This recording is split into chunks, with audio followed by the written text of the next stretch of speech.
Good evening, you're watching the news on Croatian television. A commemoration for General Slobodan Praljak, who took his own life in the Hague courtroom in a show of defiance against the guilty verdict against him, was held at Zagreb's Vatroslav Lisinski Concert Hall today. A number of top state officials were on hand. I came as a Croatian veteran and a friend. The commemoration was dignified, just as General Praljak deserved. This man, a knight of the homeland war, once again rose above his personal freedom and sent a clear signal that for him, Croatian veterans, the Croatian people, this country, and above all, the truth about the homeland war are above everything else. I think he deserved this, for us to pay our respects to him for everything he did, regardless of the things they hold him accountable for. For me, he is not a war criminal. Meanwhile, the former commander of the Bosnian Army's 5th Corps, Hamdija Abdić, and 4 others were arrested in Bihać today in connection with the 1995 murder of Croatian Defense Council General Vlado Šantić. In other news, Prime Minister Andrej Plenković will participate in the One Planet Climate Change Summit in Paris tomorrow. Today, the Prime Minister met with the Secretary General of the Organization for Economic Cooperation and Development, Angel Gurria. Croatia's bid for membership of the OECD is being blocked by Slovenia and Hungary. We expect that over the next couple of weeks that the OECD's Council, meaning the ministers here in Paris, will consider the ambitions of 6 countries that want to join the OECD. We also expect that throughout this process, which could last between 12 to 18 months, we will intensify our talks, that Croatia will adopt the OECD's various international legal documents, and in that way gradually move towards membership. The position of the Secretary General towards Croatia is very favorable, and we will continue this dialogue throughout 2018. Croatia's Foreign Affairs Minister today applauded the European Commission's recent statement, which notes that intercession in the border dispute with Slovenia is only possible at the request of both parties. She also commented on Slovenia's plans to take legal action against Croatia with regard to the implementation of the arbitration court's ruling. We believe that if the goal is to reach an agreement, which we strongly believe is needed because our relations run much deeper than just our shared border, there is no need to take unnecessary action. If, for some reason, a suit does follow in the future, we will know how to respond in an appropriate way. The European Council adopted a decision to establish a European Union defense pact today. 25 member states, including Croatia, are set to begin working on a series of joint defense projects next year. Malta, Denmark, and the UK, which is set to leave the Union in 2019, will not be participating.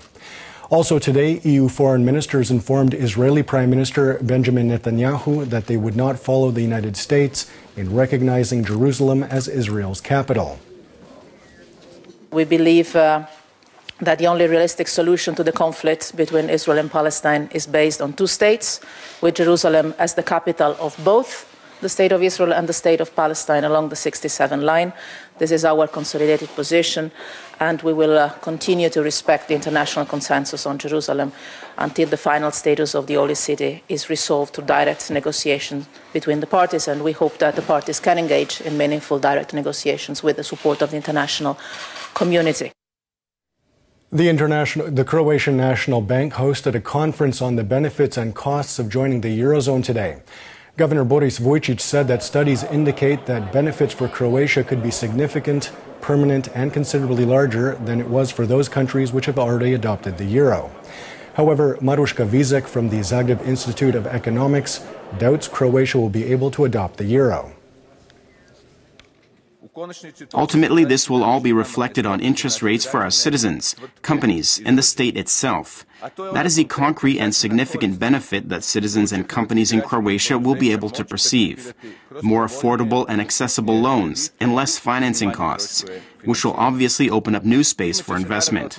Along with all of that, the euro brings with it an ease of doing business, and not just for import and export companies. This extreme view of mine, as I call it, that we will not be able to adopt the euro is based solely on the experience of recent history and the fact that in the 27 years since our independence, we have never achieved 5 consecutive years of a significant reduction in public debt. President Kolinda Grabar-Kitarović has temporarily moved her office to Bjelogora County. Upon arriving in Bjelovar today, she applauded the city's proactive tax policies. As of next year, Bjelovar will be a so-called tax-free city. The city will forego all communal fees, taxes, and other levies for domestic and foreign entrepreneurs who wish to invest in the city, which is a great incentive. However, the state must also get involved through tax reforms in order to further stimulate investment. I especially call on the tax authority to not serve simply as a repressive apparatus. I am pleased by the fact that you requested that your visit focus on the economy and agriculture. I feel that this is vital to the development not only of this county, but of Croatia as a whole. Already in 2018, the city of Bjelovar expects a high level of investment, more than 100 million euros in investments.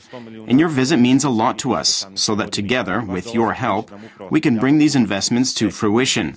What the citizens of Bjelovar need most are jobs. Producers and suppliers of the Agrokor concern have decided to strengthen their joint activities through the Association of Agrokor Suppliers, which is to be formally established on Wednesday. Meanwhile, speaking for Croatian radio today, the CEO of the Atlantic Grupa Food Distribution Company had some harsh words for Agrokor founder Ivica Todorić. What Ivica Todorić is doing is downright nasty. To abandon ship and leave your employees to face investigation, while from the comfort of London he lectures Croatia on how he is in the right, when it is clearly visible that there is a gaping hole of billions of kuna here. It is a clear case of anti-leadership. Education Minister Blaženka Divjak announced today that as of the next academic year, trade schools will be offering a modernized curriculum for personal services. The goal is to give students skills that meet the needs of the market. This will include teacher training. Our agencies and schools have been included in the project, and the response has been big. This is a project of national importance. It is necessary to supplement existing school workshops, but also the practical section of expert courses, which will require new equipment, so as to ensure that the project can truly follow contemporary course matter and meet the needs of the market, regardless if there are craft workshops or companies. Zagreb has been named the best Advent destination in Europe for the third consecutive year, according to the European Best Destinations website. And taking a quick look at sports and the 11th round of play in the regional ABA Basketball League. Cibona Zagreb lost at home to Red Star Belgrade 93-87 tonight. Cibona is currently 11th in the 12-team league.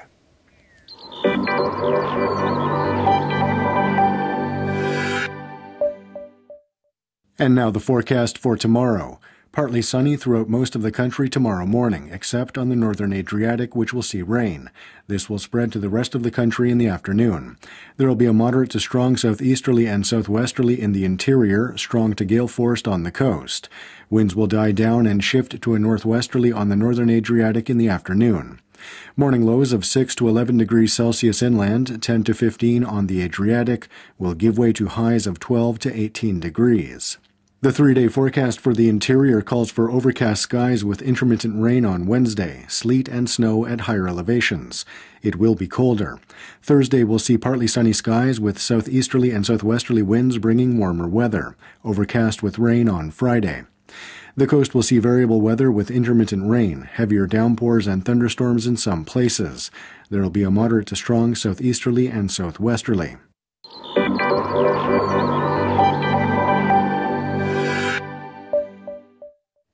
And that wraps up the news. Be sure to join us again tomorrow night.